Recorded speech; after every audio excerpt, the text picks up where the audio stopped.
All right, so I was watching the Ben Shapiro show, the Sunday special with Larry Elder, and Ben says something that I found interesting. He said it before in just his regular podcasts as a passing thought, and I've been thinking about it. Now, I would highly recommend that you watch this Sunday special. I'll link it in the description because I think Larry Elder has a phenomenal explanation in response to the question that Ben is about to ask, and I'm going to play that question, and then I'll, leave you to look up the video if you want and watch Larry Elder's response.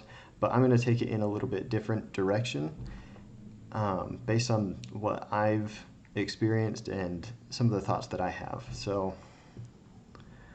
I'll play this and be prepared because they both speak really quick. So, All right, so Larry, I want to ask you about a philosophy that seems to have taken over the Democratic Party almost wholesale, and that is the philosophy of intersectionality.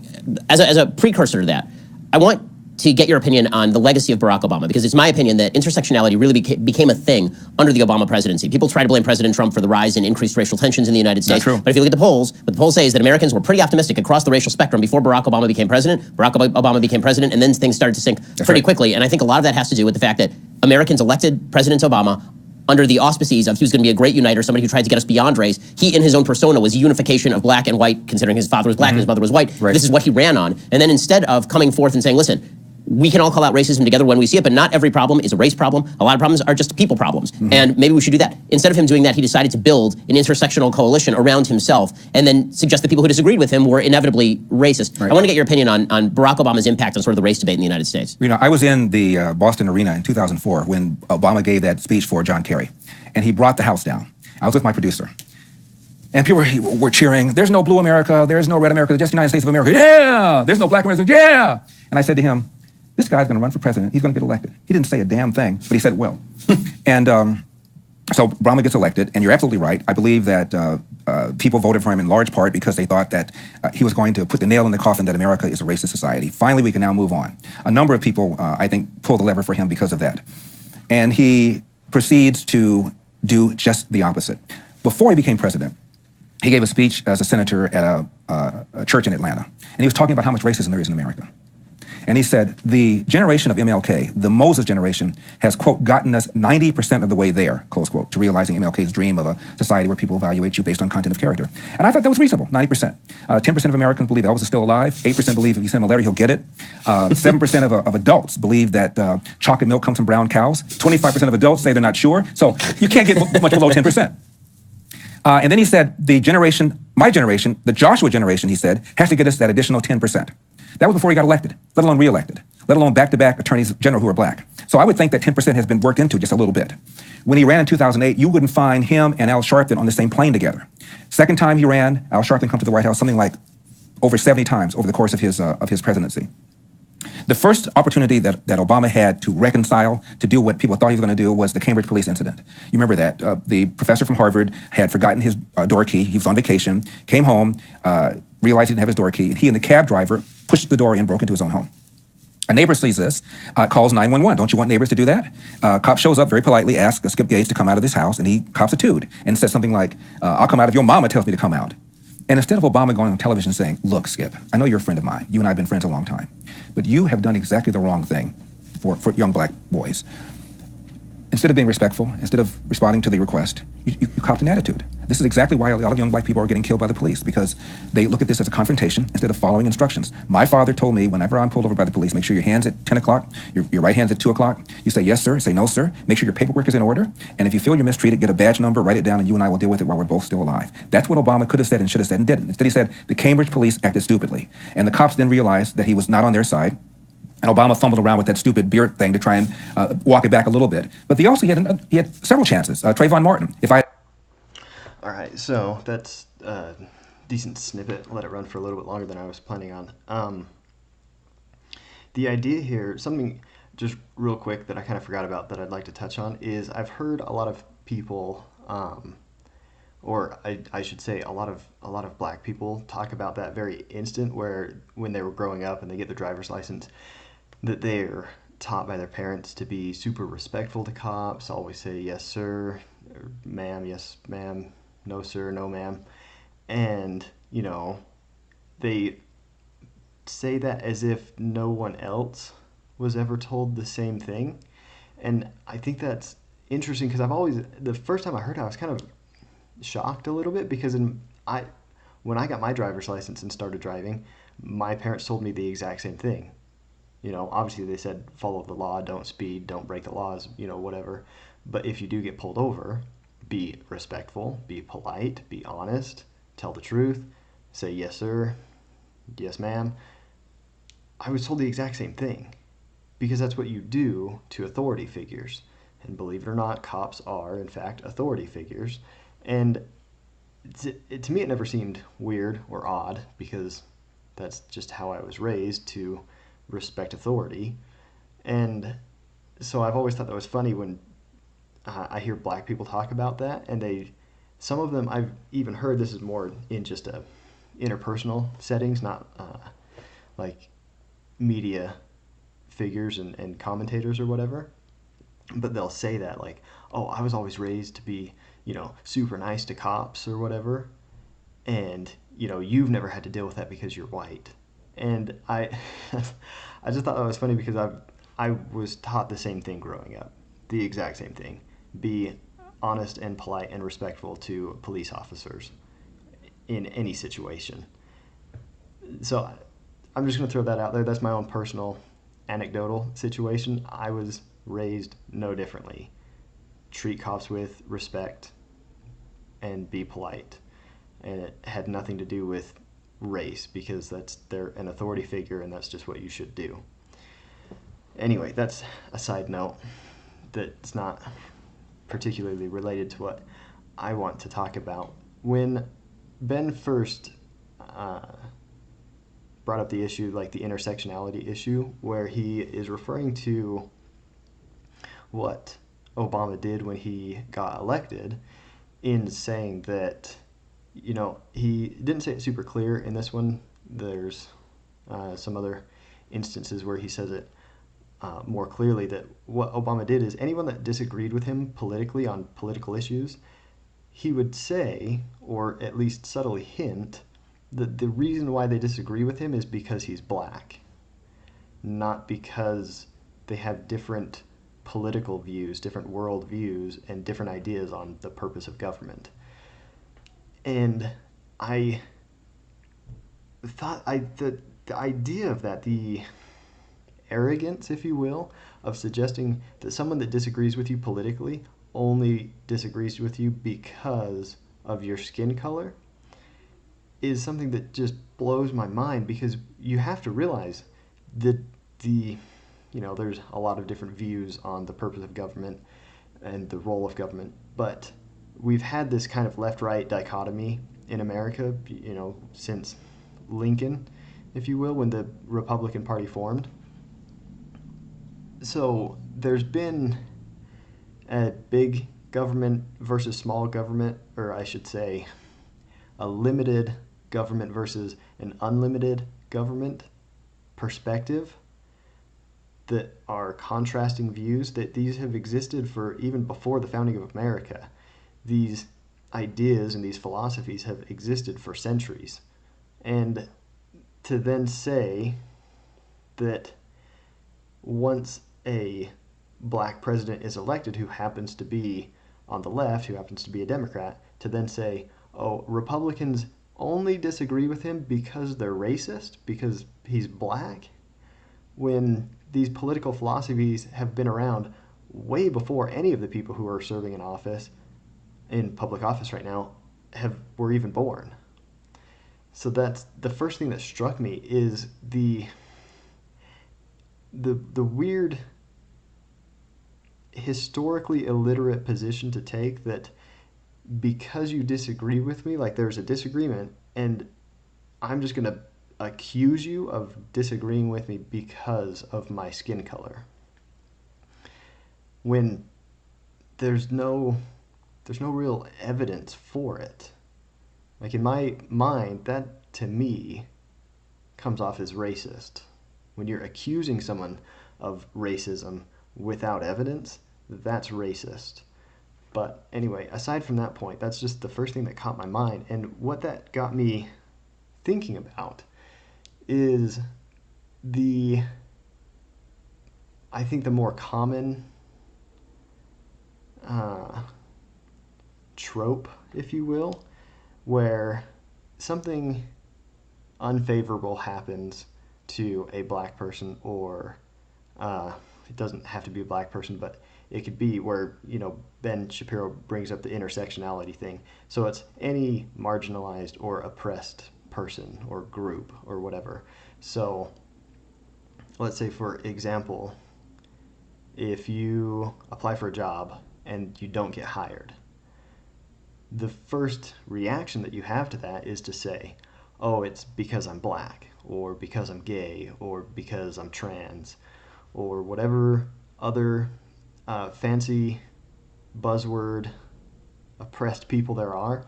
That is the first response, is to say, oh, it's because I'm this. And it's another example that I'm going to link these two together. So the one is like, if someone doesn't get hired, they just immediately blame it on racism. Or, if someone gets pulled over, just in this episode, Larry Elder goes on to talk about, he talked about it a little bit before and he talks about it again. When you get pulled over and you get a speeding ticket, I hear a lot of people say, oh, well, it's just because the cop is racist. He saw that I was Mexican, or, looked Hispanic, and so he pulled me over and gave me a ticket. And what's funny about that, whenever I've met someone that says that, and I always ask, well, were you speeding? Well, yeah, I was speeding. Oh, okay, so he gave you a speeding ticket because you were speeding, not because you're Hispanic, not because you're black, not because you're gay. I don't know how you'd even see if someone was gay when they're driving by you in a car. Either way, the point is, that preset mentality of, it's not because of what I was doing, it's not because of how I was behaving, it's not because of the position I'm taking, it's because of this random identity, this group identity that I'm either just a part of by dint of birth, or that I've ascribed to myself, or, whatever kind of self-identification you have. You're saying, I identify as this, and therefore every bad or unfavorable thing that happens to me is because of that, not because of how I behave and act and respond to certain situations.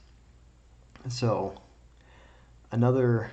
this, in a sense, this goes back to Obama saying that, anyone that disagreed with him, they only disagreed with him because he's black and not because they actually have different political views. The same thing happens in a lot of interpersonal reactions, or conversations, where you can have a certain type of person. Like, let's just say let's just say that you have a person, like, I'll just use myself for example.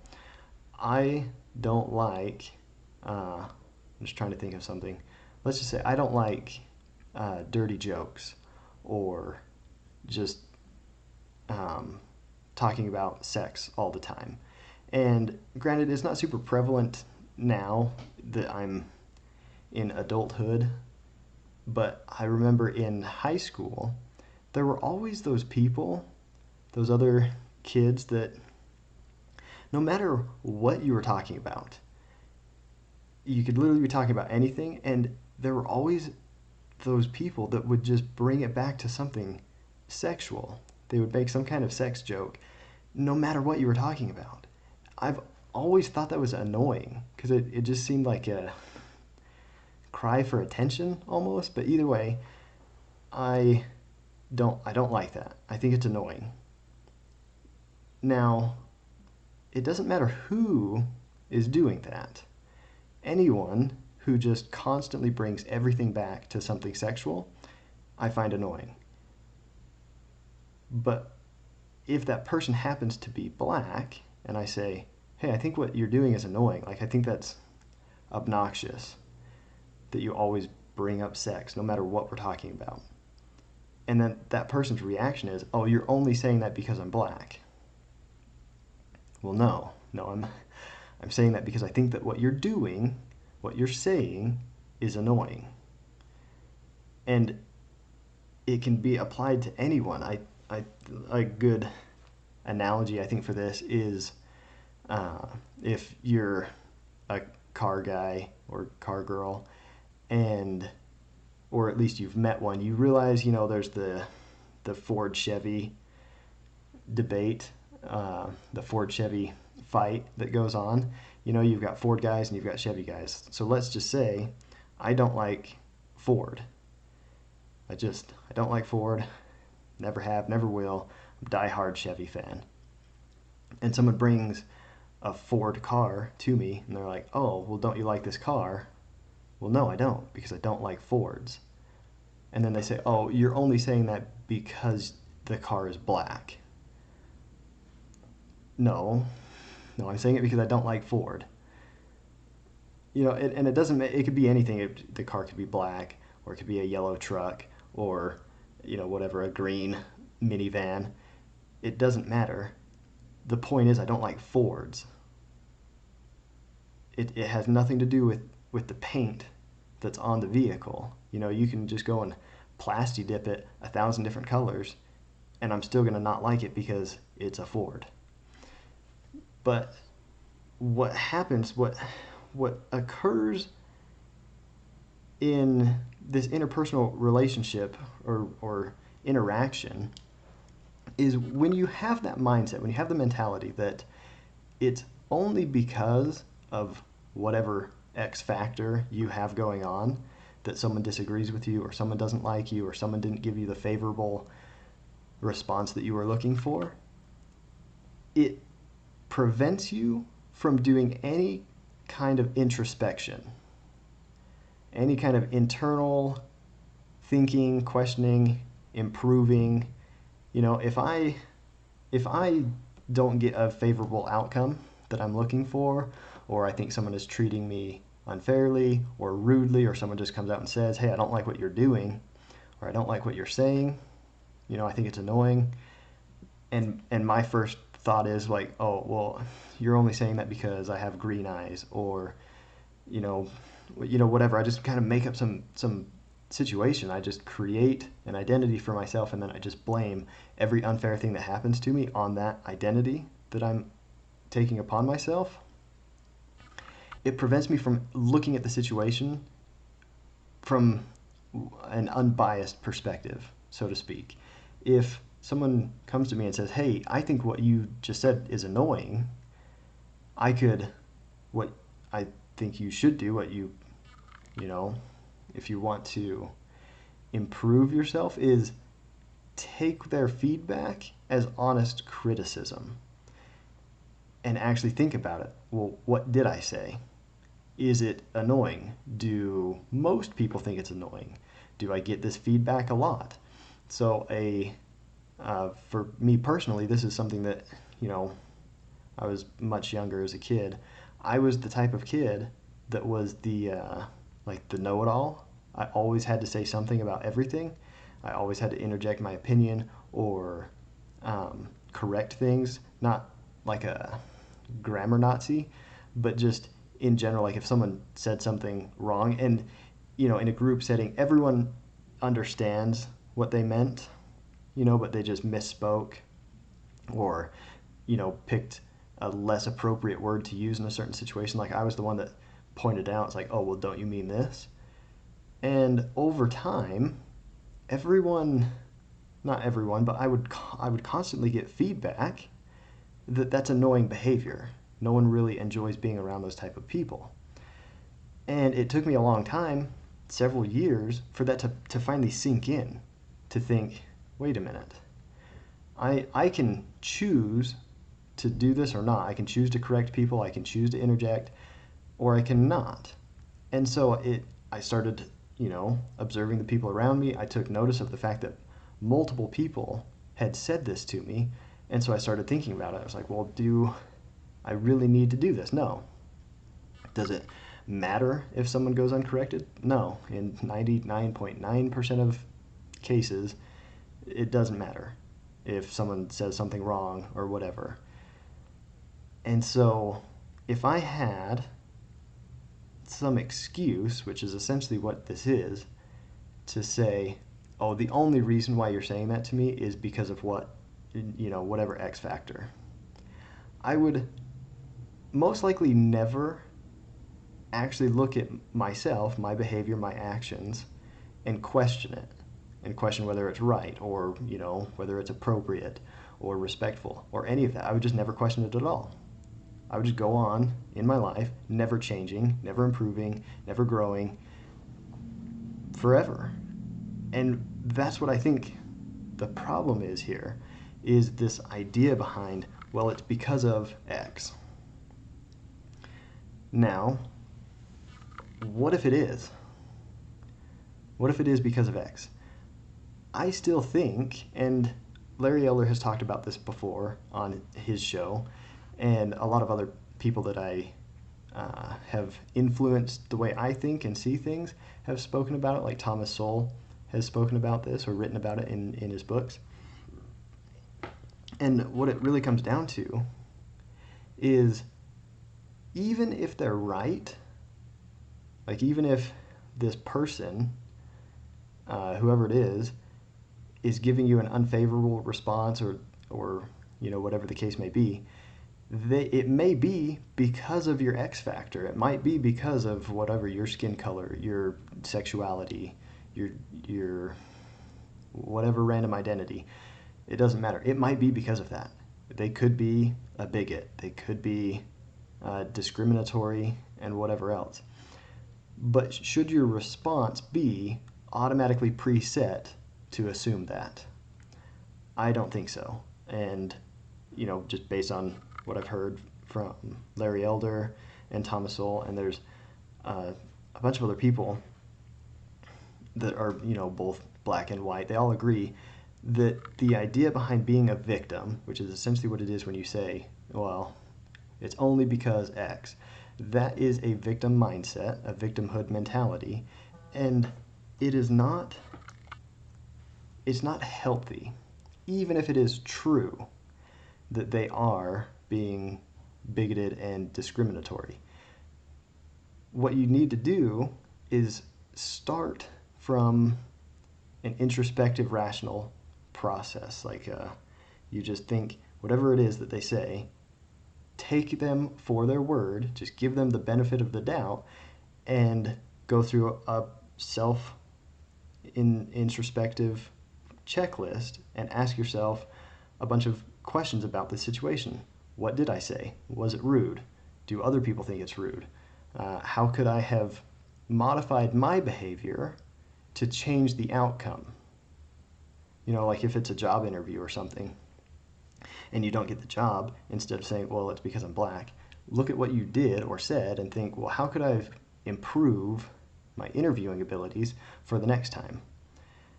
And how this benefits you is, even if, like, we'll stick with the job interview situation, even if the person didn't hire you because they're racist or they're homophobic or whatever, you're still better off by, one, not working for or with a racist, homophobic person, but you're better off because now you've still improved yourself, hopefully, or at least refined yourself in whatever that endeavor is, interviewing for a job or whatever the situation is.